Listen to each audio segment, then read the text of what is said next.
Hello everyone. Next is methods of valuation of goodwill. Goodwill की valuation के method हमने calculate करने हैं। तो देखिए यहाँ पर दिए हुए हैं हमें। गुडविल हमने देखा कि क्या है, एक इंटेंजिबल एसेट है और इसका जो है एग्जैक्ट हम वैल्यूएशन नहीं कर सकते, इसकी वैल्यू का हम पता नहीं लगा सकते। और इसके जो व्यवसाय के विक्रय की दशा में, क्योंकि हमने ये बताया कि जब ए और बी, ए अपने बिजनेस को सेल करना चाहता है बी को, तो वो अपनी एसेट की वैल्यू लगाता है 10 लाख, जो कि पीछे हम एग्जांपल ले चुके हैं। और वैल्यू लगाने के साथ साथ ये क्या है, गुडविल का 2 लाख रुपए किसके ले लेता है, ये गुडविल के, ठीक है, बी से।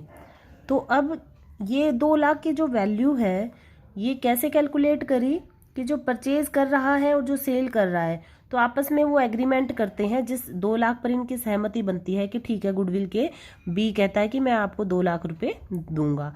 तो दोनों के बीच में ये एक एग्रीमेंट हुआ है। तो इसलिए हमने, ये एग्जैक्ट वैल्यूएशन नहीं है, जिस अमाउंट पर ये एग्री हो जाते हैं तो ये वो अमाउंट है। ख्याति के मूल्यांकन की जो विधियां हैं, मेथड जो है वो 3 है। मोस्ट इम्पोर्टेंट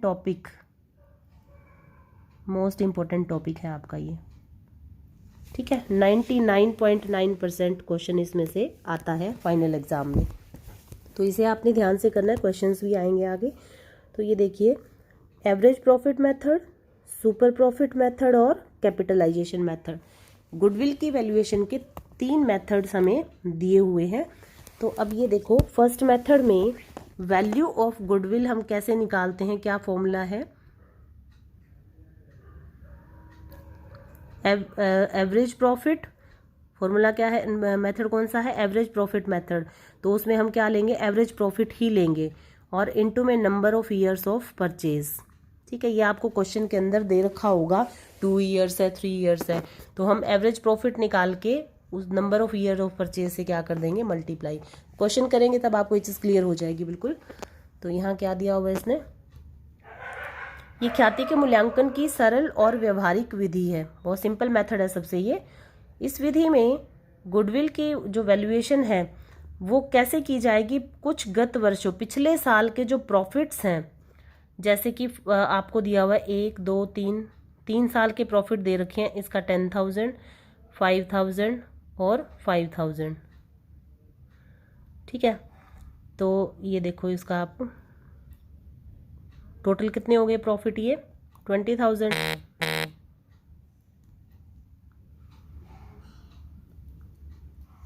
तो 20,000 प्रॉफिट का हम क्या निकालेंगे, एवरेज अगर निकालना है तो जितने सालों के प्रॉफिट है, एक और ले लेते हैं हम इसमें, 4th ईयर के कितने हैं, 4,000, ठीक है। तो 20 में 4 और प्लस कर दो, 4 ईयर के प्रॉफिट्स कितने हो गए, 24,000।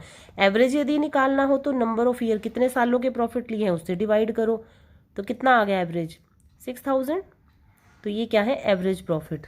तो इसी प्रकार से आपको क्वेश्चंस में दे रखे होंगे, पिछले 4 साल के, 5 साल के, जितने भी सालों के लाभ दिए हुए हैं सभी को आपने क्या करना है, टोटल, उन सभी लाभों को आपने क्या कर देना है, टोटल करना है।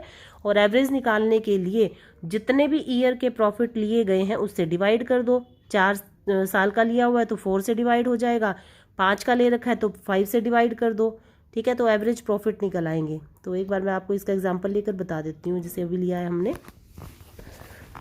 सबसे पहला मेथड हम गुडविल का कौन सा कर रहे हैं, एवरेज प्रॉफिट मेथड,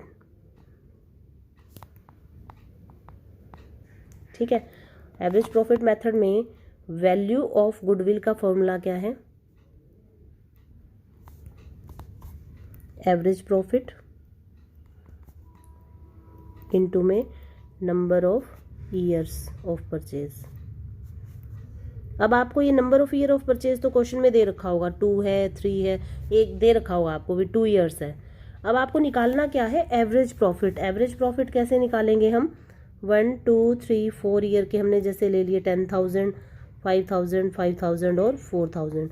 तो एवरेज कितना निकाला था हमने, ये 24,000 हो गया टोटल इन सभी का, ठीक है। और एवरेज निकालने के लिए जितने साल के प्रॉफिट है, 1, 2, 3, 4, 4 ईयर्स के हैं, 4 से डिवाइड कर दीजिए, तो एवरेज कितना आ गया, 6,000।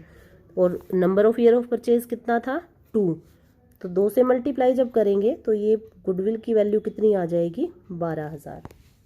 ठीक है, तो ये है एवरेज प्रॉफिट मेथड में गुडविल को कैलकुलेट करने का तरीका। ठीक है जी, ये हो गया। तो इस विधि में गत वर्षों का औसत लाभ ज्ञात करना पड़ता है और इसको निकालने का क्या उद्देश्य होता है, क्या ऑब्जेक्टिव होता है, ये जानना होता है कि फ्यूचर में जो बिजनेस है उसमें कितने अनुमानित सामान्यतः लाभ होंगे। एवरेज प्रॉफिट का मतलब यही होता है। देखिए, अब आप परसेंटेज मान लो, किसी ईयर आपकी परसेंटेज आ रही है 60%, किसी ईयर आपकी आ रही है 70%, किसी ईयर आपकी आ रही है 90%। तो हम इनका एवरेज निकालेंगे ना, तो एवरेज निकाल कर हम क्या कह देंगे कि 75% जो है वो एवरेज आती है। तो हम आगे फिर उसके बेस पर प्रिडिक्शन लगाते हैं, अनुमान लगाते हैं कि बीकॉम में फिर कितने आएंगे। तो हम ये देखते आए भी पिछले 6-7 क्लासेस का जब आपने उठाया मार्क्स का डाटा, तो आपने ये देखा कि एवरेज कितना आ रहा है, 75%। हालांकि किसी साल 60% है, किसी साल 80 है, किसी साल 90 है, परंतु जब आपने उनको टोटल करके और डिवाइड किया नंबर ऑफ ईयर से, तो वो क्या आ गया आपका, मान लो 70% या 80% लगा लीजिए। तो अब ये किस लिए कैलकुलेट किया हमने कि हम एक्सपेक्ट करेंगे भाई बच्चा जो है वो 80% का है, तो वो बीकॉम में उसके कितने आएंगे। अब एवरेज क्या मान के चला जाएगा कि बीकॉम में भी उसके कितने आएंगे, 80%। तो यही चीज़ यहाँ पर है, जो एवरेज प्रॉफिट निकाले जाते हैं, इनको निकालने का मतलब क्या है कि फ्यूचर में कितने अनुमानित लाभ ये बिजनेस को होने वाले हैं। तो एक ये आइडिया होता है जस्ट एवरेज प्रॉफिट। अतः पिछले वर्ष के वास्तविक लाभों में समायोजन करने के पश्चात ही औसत लाभ निकालने चाहिए। तो पिछले सालों के जो प्रॉफिट दिए होंगे ना, ये 1 2 3 4 ईयर्स के, इनमें भी हमें कुछ एडजस्टमेंट करनी है, उसके बाद एवरेज निकलेगा। कैसे, किसी साल अगर एबनॉर्मल इनकम है तो हमें उसको क्या करना चाहिए, इनकम में से कम कर देना चाहिए। एबनॉर्मल इनकम का मतलब क्या हुआ, ऐसी इनकम जो आपको किसी साल हो गई और रेगुलर नहीं होनी, और किसी एक साल में आपको हो गई है, तो वो एबनॉर्मल होगी। एबनॉर्मल क्या होगी, असामान्य। ठीक है, जो सामान्यतः नहीं होती। तो एबनॉर्मल इनकम हो गई थी किसी साल में, जो पहले साल हमारा जो 10,000 का आपने एग्जाम्पल लिया था यहाँ पीछे, तो उसमें 1,000 की इनकम ऐसी शामिल है जो सिर्फ इसी साल हुई है, अगले सालों में नहीं होगी। तो कौन सी इनकम होगी, एबनॉर्मल इनकम। तो उसे हम क्या कर देंगे, माइनस। तो अब कितना हम मानकर चले, 9,000। ठीक है, तो क्या करना होता है कि सबसे पहले तो उस साल के प्रॉफिट में से एबनॉर्मल इनकम को हमें माइनस करना होता है। फिर उसके बाद क्या करना है, उसके बाद हमें कोई एबनॉर्मल लॉस हो गया था किसी साल। ठीक है, किसी साल कोई एबनॉर्मल लॉस हो गया था, और एबनॉर्मल लॉस आपने क्या किया था, प्रॉफिट में से माइनस कर दिया था। तो अब उसको हमें क्या करना है, जोड़ना, क्योंकि वो लॉस हर साल नहीं होगा, और उस साल हमारे एबनॉर्मल लॉस होने के कारण प्रॉफिट क्या हो गए थे, कम हो गए थे, लेकिन भविष्य में नहीं होंगे क्योंकि वो लॉस उसी साल हुआ है। तो हम क्या करेंगे, उस हानि को ऐड कर देंगे। ठीक है, तो इनकम को तो लेस करना है एबनॉर्मल, और एबनॉर्मल लॉस को क्या करना है, ऐड करना है। उसके बाद इन्वेस्टमेंट की इनकम को रिलेटेड जो ईयर है उसकी आय में से कम कर दिया जाना चाहिए, क्योंकि यह आय व्यवसाय की सामान्य व्यावसायिक आय नहीं है। इन्वेस्टमेंट की जो इनकम है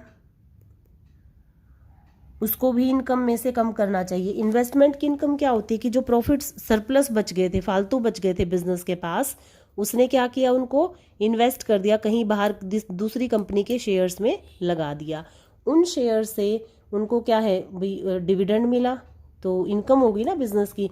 लेकिन ये व्यवसाय की सामान्य आय नहीं है, क्योंकि बिजनेस तो कपड़े का कर रहा है वो व्यक्ति, और इन्वेस्टमेंट से इनकम तो उसकी बिजनेस की इनकम नहीं हुई ना, तो वो बिजनेस की इनकम नहीं मानी जाती।